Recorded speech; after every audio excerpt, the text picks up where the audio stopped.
കേന്ദ്ര സാഹിത്യ അക്കാദമിയിലെ വിശിഷ്ടാംഗത്വം സാഹിത്യകാരൻ സി രാധാകൃഷ്ണൻ രാജിവെച്ചു. അക്കാദമിയിലെ രാഷ്ട്രീയ ഇടപെടലുകളിൽ പ്രതിഷേധിച്ചാണ് തീരുമാനമെന്ന് രാജിക്കത്തിൽ വ്യക്തമാക്കി.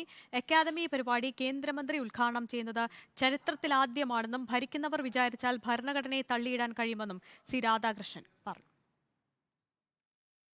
സാഹിത്യവുമായി യാതൊരു ബന്ധവുമില്ലാത്ത കേന്ദ്രമന്ത്രിയെ കൊണ്ടാണ് ഈ വർഷത്തെ അക്കാദമി ഫെസ്റ്റിവൽ ഉദ്ഘാടനം ചെയ്യിച്ചതെന്നാണ് സി രാധാകൃഷ്ണന്റെ രാജിക്കത്തിൽ പറയുന്നത്.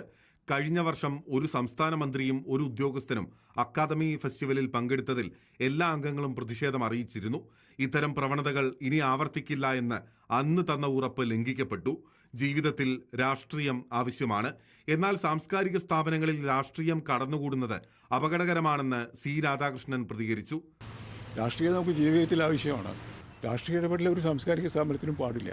പിന്നെ സാംസ്കാരികമായ ഒരു നീതി നടപ്പിലാക്കാൻ അവിടെ സാധ്യമല്ല എന്നർത്ഥം. ഇത് വലിയ അപകടം പിടിച്ചൊരു കാര്യമാണ്. 5 വർഷം താൻ എക്സിക്യൂട്ടീവ് അംഗമായിരുന്നപ്പോൾ അക്കാദമിയെ രാഷ്ട്രീയമായി സ്വാധീനിക്കാനുള്ള ശ്രമങ്ങൾക്കെതിരെ നടത്തിയ പോരാട്ടങ്ങളെക്കുറിച്ചും സി രാധാകൃഷ്ണൻ രാജിക്കത്തിൽ പറയുന്നുണ്ട്. റിപ്പോർട്ടർ, മലപ്പുറം.